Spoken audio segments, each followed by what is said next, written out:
ಶೌಕತ್ ಕಾತರ್ಕಿ ಹಾಗೂ ಯಾಸೀನ್ ಸಾಬ್ ಬೋದ್ಲೆ ಖಾನ್ ಇವರ ಸಾರಥ್ಯದಲ್ಲಿ ಕರುನಾಡ ಘರ್ಜನೆ ನ್ಯೂಸ್.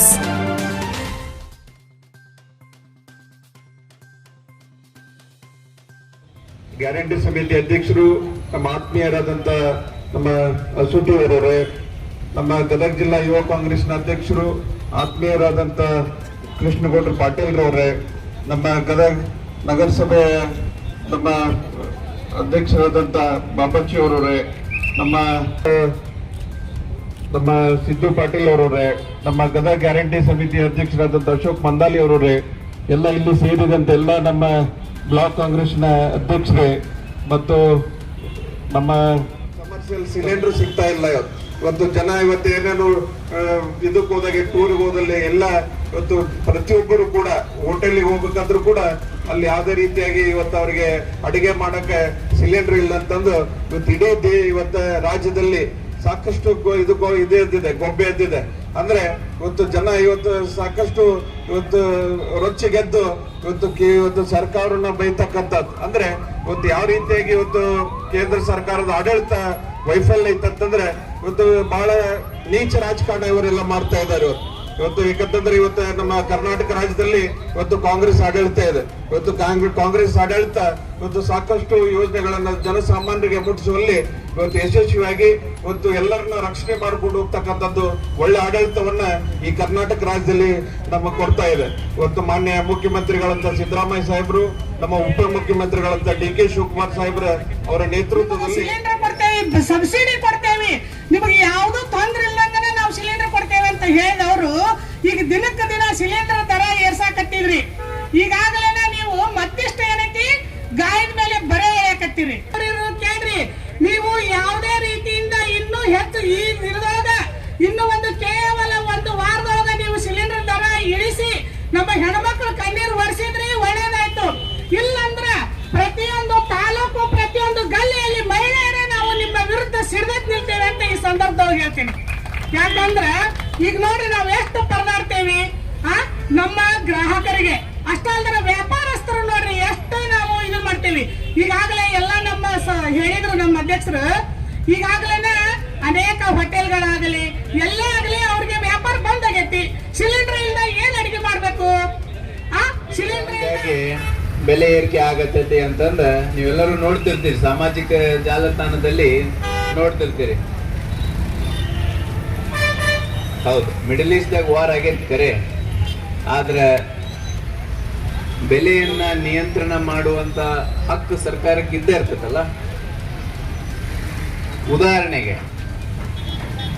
ಹಿಂದಕ್ಕೆ ಮನಮೋಹನ್ ಸಿಂಗ್ ಅವರು ಪ್ರಧಾನ ಮಂತ್ರಿ ಇದ್ದಾಗ ಅವಾಗೂ ಸಾಕಷ್ಟು ಕೋಲಾಹಲಗಳು ಆಗ್ತಿದ್ವಿ. ಗ್ಲೋಬಲ್ ಜಿಯೋ ಪೊಲಿಟಿಕಲ್ ಸಿಚುವೇಶನ್ ಸ್ವಾಭಾವಿಕವಾಗಿ ಹಾಕೊಂತ ಇರ್ತಾವ.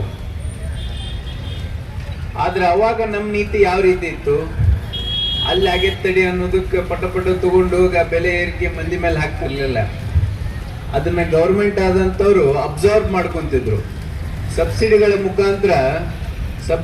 ಮುಖಾಂತರ ಜನಸಾಮಾನ್ಯರಿಗೆ ತೊಂದರೆ ಆಗ್ಬಾರ್ದು ಅನ್ನುವಂತ ಮೂಲ ಉದ್ದೇಶವನ್ನ ಇಟ್ಕೊಂಡು ಸರ್ಕಾರದಲ್ಲಿ ನಮ್ಮ ಕಾಂಗ್ರೆಸ್ ಪಕ್ಷದ ಸರ್ಕಾರ ಏನಿತ್ತು ಅವಾಗಿನ ನಮ್ಮ ನೀತಿ ಯಾವ ರೀತಿ ಇತ್ತು ಅಂದ್ರೆ ಜನರಿಗೆ ಹೊರೆ ಹಾಕಬಾರ್ದು, ಸರ್ಕಾರದಾದಂಥವ್ರು ನಾವು ಅದನ್ನ ಅಬ್ಸರ್ವ್ ಮಾಡಿಕೊಂಡು ಆ ಹೊರೆಯನ್ನ ನಾವು ತಗೊಳ್ಳೋಣ ಅನ್ನುವಂಥ ನಮ್ಮ ನೀತಿ ಅವಾಗಿತ್ತು. ಈಗ ಹೆಂಗಾಗೈತೆ ನೋಡ್ರಿ ರಾಜಕಾರಣ, ಇದು ಹೆಂಗಾಗೈತೆ ಅನ್ನೋದು ನಿಮ್ಮ ವಿವೇಚನೆಗೆ ಬಿಡ್ತಕ್ಕಂಥ ಮಾತು. ಎಲ್ಲೋ ಒಂದ್ ಕಡೆ ಬೆಲೆ ಏರಿಕೆ ಆತಂತ ಪಟ ತಗೊಂಡು ಮಂದಿ ಮೇಲೆ ಹಾಕ್ಬಿಡೋದು.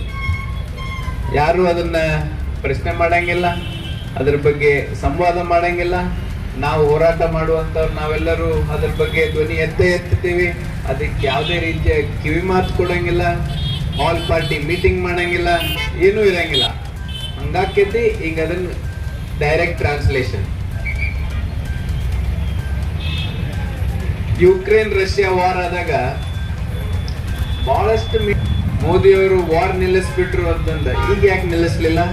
ಭಾರತ ದೇಶದ ಜನರನ್ನು ಸಂರಕ್ಷಣೆ ಮಾಡಲಿಕ್ಕೆ ಜೊತೆಗೆ ಸರ್ಕಾರವನ್ನ ನಡೆಸಲಿಕ್ಕೆ ವಿಫಲರಾಗಿದೆ ಅನ್ನೋದನ್ನ ಈ ಸಂದರ್ಭದಲ್ಲಿ ಘೋಷಣೆ ಹಾಕುವುದರ ಮೂಲಕ ನಾವು ತಮ್ಮೆಲ್ಲರ ಪರವಾಗಿ ಇಡೀ ಭಾರತ ದೇಶದ ಜನರಿಗೆ ಒಂದು ಸಂದೇಶವನ್ನು ಕೂಗಲಿಕ್ಕೆ ಬಯಸ್ತೇನೆ ನಾನು.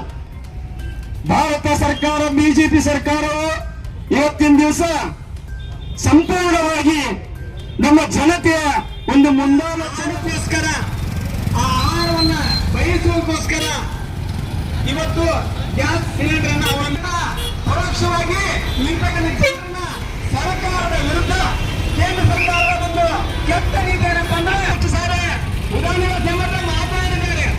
ಏನು ನಮಗೆ ಬರಬೇಕಾಗಿರ್ತಕ್ಕಂಥ ಅನುದಾನ ಪಾಲನೆಯಲ್ಲಿ ಕೂಡ ಕಟ್ಟಕಡೆಯ ಮನುಷ್ಯ ಇವತ್ತು ಬದುಕಲಿಕ್ಕೆ ಬೇಕಾದ ಅವಶ್ಯವಾಗಿರ್ತಕ್ಕಂಥ ಈ ಒಂದು ಸಿಲಿಂಡರ್ ಸೇರ್ತದೆ ನಮಗೆ.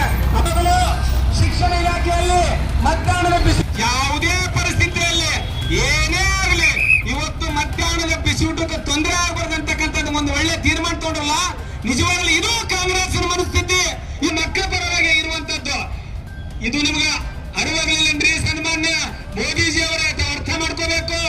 ಯಾವ್ರಿ ನೀವು ಮಾಡ್ತಾ ಇರ್ತಕ್ಕಂಥ ದ್ವಂದ್ವ ನೀತಿ, ಯಾಕ್ರಿ ಇದು ನಿಮಗೆ ಬೇಕು?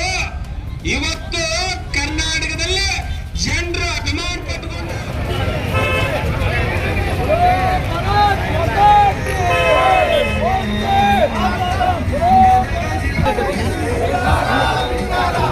ಮೊಬೈಲ್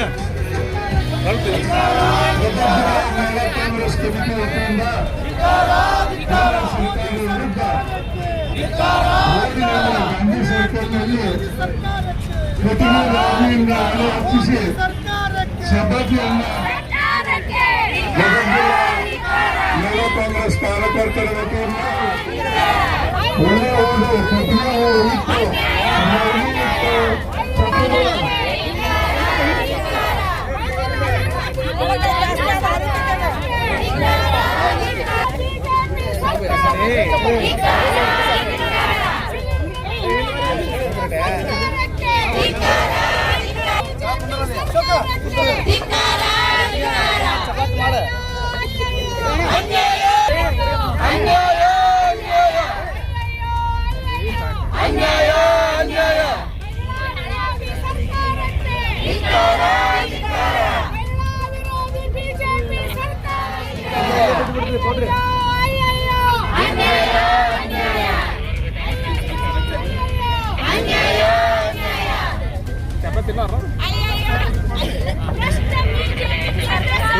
ಸುಡಾಗ್ತದೆ